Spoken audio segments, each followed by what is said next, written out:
How's everybody doing? So, just got done watching our episode with Chris Como on Golf Pass. Really exciting time for Juju and I and for our family. And, you know, we don't talk about, and I don't talk about much as far as my 511-yard drive. You know, it was such a one-time thing. The conditions were so amazing, but, you know, it did happen and it was really exciting. And, you know, I thought after all these years, gosh, almost 20 years ago, maybe I should just share the entire story of how that all happened. So that's what this video is for. So this was not clickbait in the tagline and the video heading. This really happened, and it wasn't a World Long Drive Championship qualifying event. That actually was in the semifinals of that event. So I'm just going to get right into it. So I created the swing in the summer of 2002. And after 6 weeks of teaching myself just step one, getting very comfortable with that, and then step two, because I had really grooved in step one, came pretty easily for me. I was really hitting the ball hard, like really hard, harder than I ever had in my life, and really, really consistent. I could shape it with a cut or a draw, and I felt super confident. Probably a little naively confident, if you will, for being a 22-year-old kid, and I decided, because back in the day when you were going to a long drive qualifier, you had to go to these local qualifiers that would get you into a qualifier to go to the World Championships. And so there was no local qualifiers left where I lived in California, and so the only qualifier that I could find was in Colorado. And this wasn't a world qualifier, this was just the first local qualifier, and then you'd have to qualify and then go to the next qualifier. I was so confident in how I was hitting it, I just decided I'm just going to drive to Colorado 18 hours and go try to qualify, because I think I could beat anybody in the world at this point because I'm hitting it so hard. And so I take 3 drivers. I probably should have taken 15 because it got kind of crazy. So we get to Colorado. I drove by myself. I say me and my clubs, and hitting the ball amazing on the range. And on the range, I smash one of my faces. It caves in. My favorite driver. And so I'm down to 2 drivers. I win the first 2 rounds of the local. We get to the semifinals. I break a second driver. And now I have 1 driver left. I have 3 balls left in that set. I hit a really good ball, get to the finals, and I'm thinking, what am I going to do if this driver breaks? I don't know anybody out here. I'm still fairly new to the sport. I'd already qualified for Worlds before, but I still was a little new to the sport. And so I didn't know anybody there in Colorado, and so I don't know what I'm going to do. And so fortunately, I hit the ball great in the finals, qualified for the World Qualifier, which was just outside of Denver.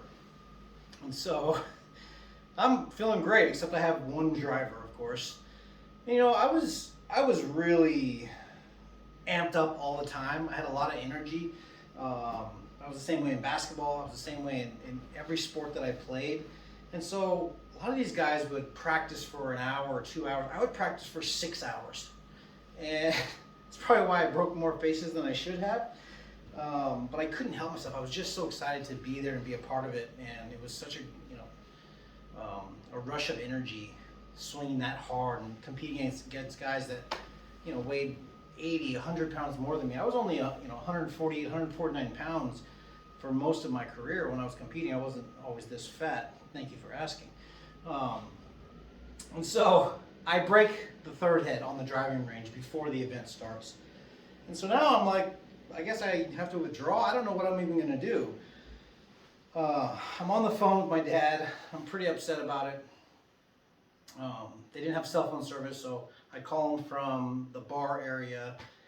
And a guy that I actually had met before overheard, and he said, look, I'm already out. I didn't qualify. I went terrible in my set. I know you're hitting later. You can use my drivers. And I thought, man, this is the nicest thing. I mean, he doesn't really know me.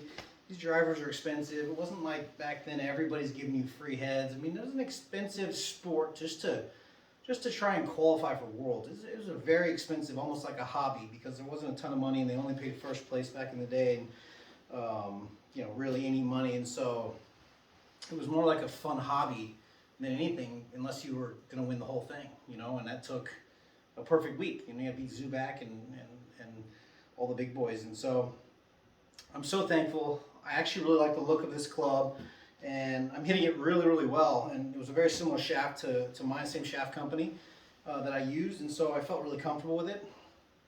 And boy, my swing speed was in the high 140s, 148, and get up to 149.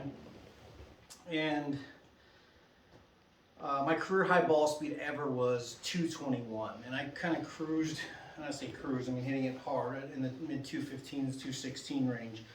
But when I got after it, the ball stayed in the air for a very long time.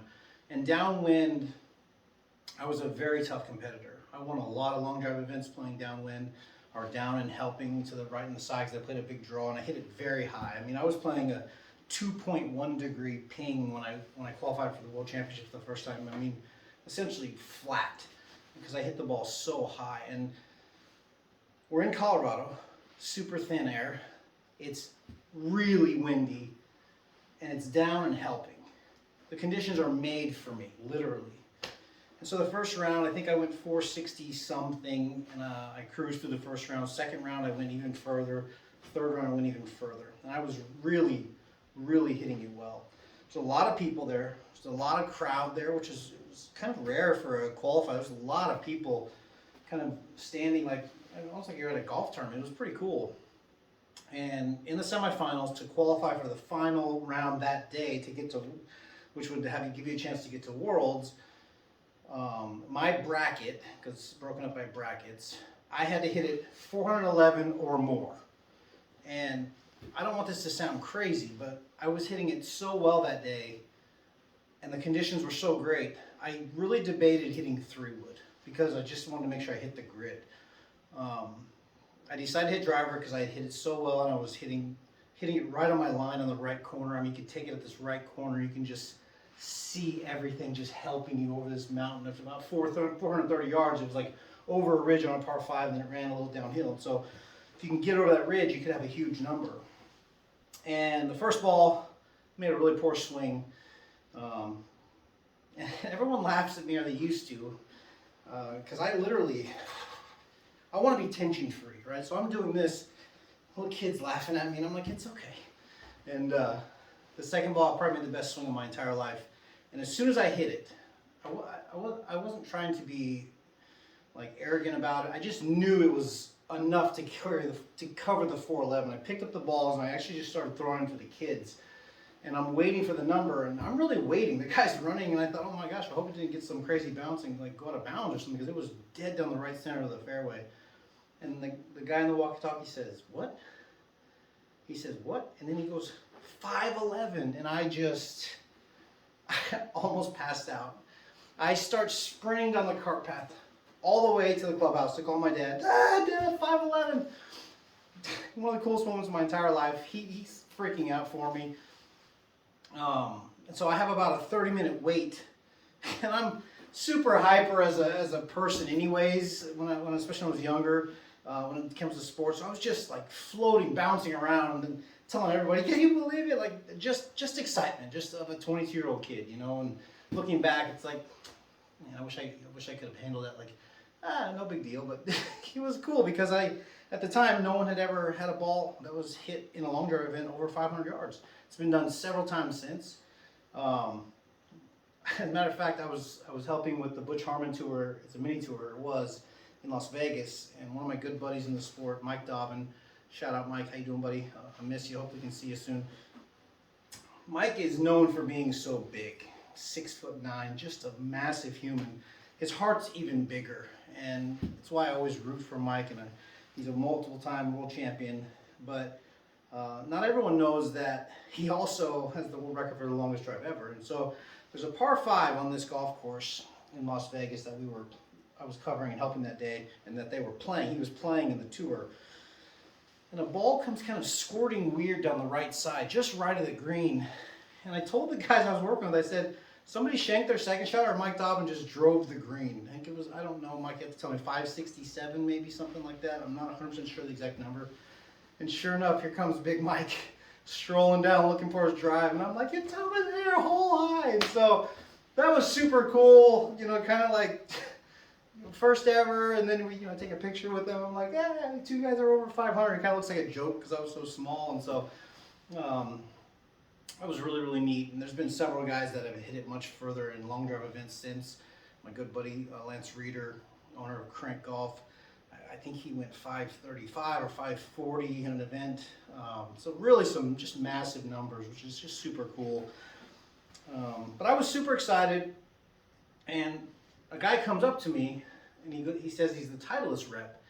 He said, it's kind of shady, but he goes, if you qualify for Worlds, and you say you use Titleist for the 511, we'll sponsor you, and you use Titleist. You'll be a Titleist guy. We'll give you money for using it. And I was like, whoa, this is so great. I didn't hit a Titleist. He goes, that's okay. You don't need. They don't need. Nobody's gonna know that. And I was like, oh my gosh, this is so crazy. He tells me this before the finals, the following round, and I really did not handle it well. This was not an excuse. I was just so excited, and I was always a very accurate hitter. Comparatively, I mean, I rarely had sets where I was 0 for 6, because back then it was only 6 balls instead of 8 like it is now. And I went 0 for 6 in that set. And as disappointed as I was still so excited for what I accomplished, and the fact that the new swing worked, that even that 18-hour drive home, I was just so happy because I had done something really neat, and I knew it was likely a once-in-a-lifetime thing. And so that's the story behind it. You know, it's I don't talk about it all the time. It's a crazy number. It sounds made up. Did you hit a cart path 500 times? It was just great conditions in Colorado. I was hitting it really well. There was a lot of big numbers that day, a lot of huge numbers that day. And so I just was the lucky one that happened to go over 500 on that particular day. So that's the story behind it. I appreciate you listening. Love to hear your comments on it. And you'll have a great week.